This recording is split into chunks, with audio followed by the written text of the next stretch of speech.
Sure. Well, I think there are a couple of things that we learned in Michigan that can be shared and have been shared with other regional associations of grant makers and other part of the philanthropic infrastructure. I think the first thing we learned was that we were stronger collectively than we were individually, that there was benefit by really pulling together and pooling our resources to partner with government. I think that was the first thing. I think the second thing was that we realized that we had to treat government not as an adversary, because it would have been easy when, the Tax Act happened in 1969, and some people look at the government climate right now and say, how can you work with government? And my response is that we've learned over the years that government is an extremely important partner, and that it's much better for us to be at the table with government than to be on the menu for government,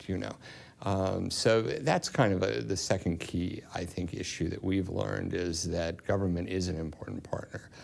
I think the third key issue is we've also learned that we've got to be incredibly patient.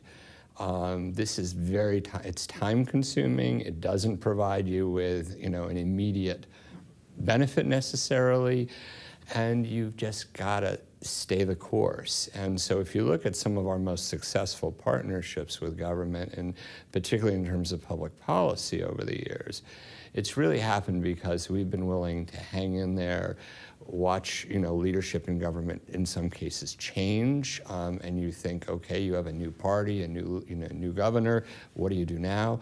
But we've been willing to stay the course. So I think the third piece has really been, we've got to be patient, and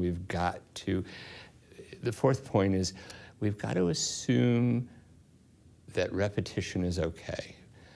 Some of us, and I'm guilty of this, I automatically assume that, these people have been elected to public office, they automatically know what philanthropy is and what foundations are. No. You have to start from scratch, and so there's nothing wrong with being repetitive. You just learn that you can say in a variety of ways, And so I think that would be the fourth point that I would share.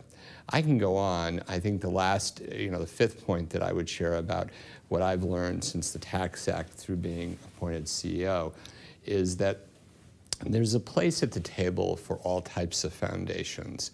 It's important if we're going to be successful. And I know that in the past there has been, the tension was, CMF is driven by the three major foundations in Michigan, and the rest of us really don't matter because the three big foundations can easily swallow us all up. But it's all about relationships, and sometimes that small family foundation that has a relationship with a local legislator or a cabinet official is incredibly critical to making a major collaboration work.